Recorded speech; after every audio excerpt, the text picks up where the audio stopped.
여러분 안녕하십니까? 비어있어 보여도 속이 꽉 차있는 시사 깡통입니다. 여러분, 이스라엘이라는 나라에 대해서 어떻게 생각하시나요? 아마 집단 농장 키부츠의 사례를 통해서 사방이 적으로 둘러싸인 작은 나라인데도 꿋꿋이 자기 나라를 지키고 있다는 점에서 긍정적으로 보는 분들도 계실 것이고, 팔레스타인 사람들에 대한 만행 때문에 부정적으로 보는 분도 계실 겁니다. 물론 저 역시 그 부분은 이스라엘이 100번 지탄받아 마땅하다고 생각하고 있습니다. 그리고 그 부분은 이스라엘이 인류 역사가 계속되는 한 계속 지고 와야 하는 악업이라고 생각하고 있고요. 하지만 저는 이스라엘에 대해서 그 나라가 어떻다는 것을 논하기보다는 이 나라의 사례를 통해서 우리가 배울 것이 무엇인지를 한번 고찰해보고자 합니다. 한국을 방문한 루벤 리블린 이스라엘 대통령이 문재인 대통령과의 정상회담에서 여기서 리블린 대통령이 군가, 전쟁, 미사일을 통한 국민의 보호론을 역설해 그 배경이 주목되고 있습니다. 이스라엘 대통령으로서 9년 만에 공식 방한한 리블린 대통령은 15일 청와대에서 열린 한 이스라엘 정상회담에서 2차 대전이 끝났던 71년 전에 한국과 이스라엘을 두고 모두 아주 큰 재난에 직면해 있었다며 큰 전쟁에 폐해를 딛고 우리는 진정하게 위대한 민족, 국가와 사람들을 건설했다고 말했습니다. 청와대는 문재인 대통령이 리블린 대통령에게 지난달 30일 이루어진 판문점 남북미 정상회동 결과 등 최근 한반도 정세를 설명했고, 한반도 비핵화와 항구적 평화 구축을 위한 이스라엘의 지속적인 지지와 협조를 기대했다고 밝혔습니다. 청와대는 리블린 대통령이 한반도 평화 구축에 대한 문 대통령의 의지와 한국 정부의 노력을 높이 평가하고 이스라엘 정부의 지지를 재확인했다고 전했습니다. 앞서 이스라엘은 지난해 6월 제1차 북미 정상회담을 환영하는 총리실 논평을 발표한 바 있기도 합니다.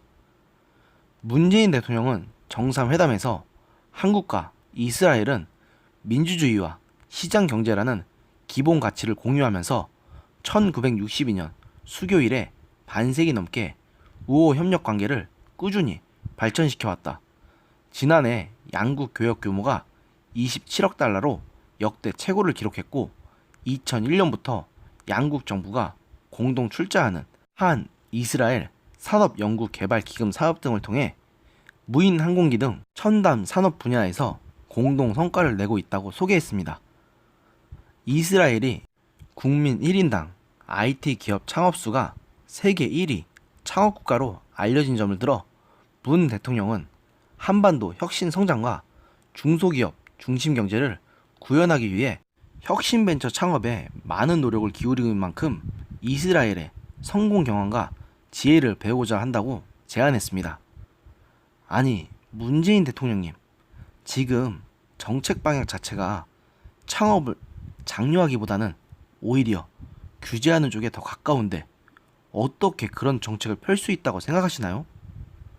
문재인 대통령께서 정말로 젊은이들에게 창업을 장려하고 싶으시다면 이렇게 말만 하실 게 아니라 대통령께서 직접 불필요한 규제가 무엇인지, 또 그 규제들이 어떤 악영향을 미치는지 한번 참모들에게 조사를 명령하고 그것을 정책에 반영하셔야 한다고 생각합니다.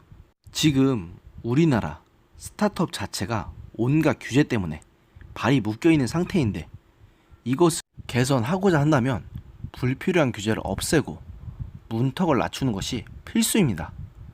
좀 더 생각을 하고 말씀하셨으면 하네요. 하지만 사실 이 부분은 중요한 문제가 아닙니다. 준전시 상태가 오래 지속되고 있긴 하지만 그래도 어쨌든 평시에는 북한 같은 주변국과 큰 무력 충돌이 없는 한국과는 달리 이스라엘은 지금도 총탄이 날아드는 준정시 상태에 놓여있는 국가이다 보니 양국의 정상은 안보관에서 근본적인 차이를 드러내고 있더군요. 리블린 대통령은 1948년에 우리는 우리를 지켜낼 수 있는 무력이 없는 상태였는데 이제 우리를 지킬 국방력이 있으며 그 전에는 경제가 존재하지 않다시피 했지만 이제는 우리가 전 세계에게 어떻게 성공할 수 있는가를 보여줄 경제를 건설했다고 자평했습니다. 아울러 리블린 대통령은 이웃국가와 관계를 두고 우리에게는 이웃국가들의 신뢰가 부족하다고 하는 어려움도 존재한다고 생각한다고 하면서 우리는 최선을 다해서 이웃국가에게 함께 살아가는 것이 재앙이 아니라 함께 미래를 만들어 나갈 수 있다는 것을 보여주고 있다고 주장했습니다. 이 부분은 명색이 한 나라의 국가 원수인 만큼 자국을 나쁘게 말할 수 없는 노릇이니 제가 굳이 평하고 싶진 않습니다. 하지만 이날 정상회담의 가장 핵심 포인트는 리블린 대통령이 한국과 이스라엘의 지도자가 어떻게 국민을 보호할지에 대해 역설했다는 것입니다. 리블린 대통령은 과거에는 전선이 있고 그 전선에만 미사일의 위협이 존재했다면 이제는 그 위협이 민간인들에게, 국민들에게 다가왔다고 하면서 한국과 이스라엘은 모두 군사력을 증강시켰다. 이제는 우리 국민들이 존재에 직접적으로 위협을 미친다고 생각하는 미사일을 요격할 수 있을 만한 미사일을 가지고 국민들을 보호해야 될 필요가 있다고 느낀다고 주장했습니다. 이건 대화로 한반도 평화를 지켜나가겠다는 문재인 대통령과 달리 미사일로 대표되는 무력으로 국민을 보호하겠다는 주장입니다. 이것을 볼 때 문재인 대통령과 리블린 대통령은 근본적으로 전쟁관, 안보 간에 큰 차이가 있어 보이네요. 사실 중동 국가들이 무려 4차례나 전쟁을 치렀고 지금도 총탄이 날아드는 이런 험악한 상황이 계속되고 있는 이스라엘의 대통령에게서는 저런 반응이 당연한 것이라고 생각이 듭니다. 물론 어느 쪽이 절대적으로 맞다고 할 수는 없고 어느 한쪽 수단만 고수해서도 안 된다는 것은 맞습니다. 이 부분은 누가 맞다, 틀리다고 하기보다는 어느 쪽에 좀 더 주안점을 두느냐 정도의 차이라고 해야 할 것 같습니다. 하지만 현재 문재인 대통령께서 어설프게 한반도 운전자론을 주장하셨다가 역풍을 맞고 있는 것을 보면 결국 국제사회에서는 힘의 논리가 기반이 되어야 대화도 통할 수 있다는 사실이 맞는 것 같다는 생각이 듭니다. 이날 리블린 대통령은 오찬 행사장에서 유대인과 한국의 문명은 지식에, 교육에 기반한다. 저는 문 대통령께 탈무드를 선물로 드리겠다. 언제나 새로운 지식과 아이디어를 담고 있다고 했습니다. 탈무드 얘기가 나왔으니까 말인데 제가 탈무드에 나와 있는 격언 중에 문재인 대통령께 꼭 드리고 싶은 말을 하나 드리고자 합니다. 인간의 입은 하나이지만 귀는 둘이다. 이것은 듣기를 배로 하라는 뜻이다. 문재인 대통령께서는 취임 이후부터 소통을 강조해 오셨지만 최근 행보는 제대로 소통을 한다기보다는 본인이 하고 싶은 대로 하시는 경향이 매우 강한 것 같습니다.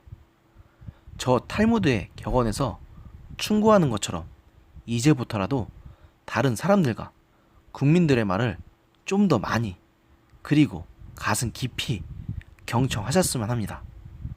오늘의 영상은 여기까지였습니다. 들어주셔서 감사합니다. 여러분들의 구독과 좋아요는 저에게 큰 힘이 됩니다. 아울러 여러분의 공유가 더 좋은 영상을 만드는데 큰 보탬이 됩니다. 더 많은 분들이 제 영상을 접할 수 있도록 많이 공유해 주시기 바랍니다. 감사합니다.